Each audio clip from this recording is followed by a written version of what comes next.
Okay, so we're talking SIBO. For anybody that doesn't know what SIBO is, SIBO stands for small intestinal bacterial overgrowth, and it's very common with people that have been diagnosed with IBS incorrectly, and it's actually SIBO.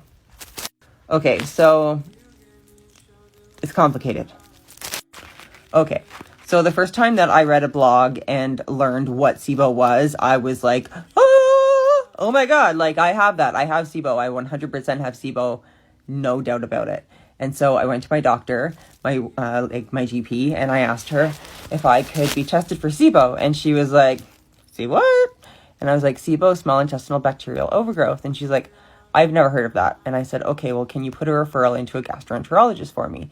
And she said, okay, sure. And so we talked about my symptoms, and she put in the referral, and then the GI clinic was taking 12 months to get in. And at the time, I was getting like so sick every time I ate that I could not wait. And so I went back to her again and I said, I can't wait that long. Like, can you please talk to somebody at the GI clinic and ask for a recommendation on what to do? And she said, they can't do anything until you do the testing. And I said, okay, well, can I do the test? And she's like, well, you can't do the test until you see the GI doctor. Ugh, oh my God. So then I went back to researching SIBO a little bit more, and I came across this company that does the SIBO lactulose breath test, and it's a company in Canada that will mail you the test, and then you do the test and then send it back to them, and then you wait for the results. So I did that, and it came back like flying colors that I had methane dominant SIBO. So then I took those test results back to my GP, and I said, hey, I paid for this $300 test. I tested positive. Can you please contact the GI clinic? And so she did. And she's like, well, you still have to wait 12 months for treatment. And I was like, this is ridiculous. I cannot wait for 12 months. Can you please contact them again?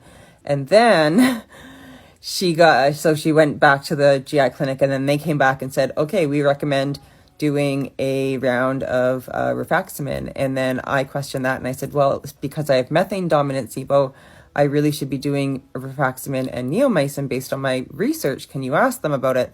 Anyways, we went back and forth, and it was so frustrating. And so I basically just like walked out, and I was like, this is fucking useless. Like, I'm not getting what I need. So then I was talking with somebody like randomly on the internet that bought something off of me, and we were talking, and I don't know how we got onto the topic of SIBO, but she's like, oh yeah, I've had SIBO.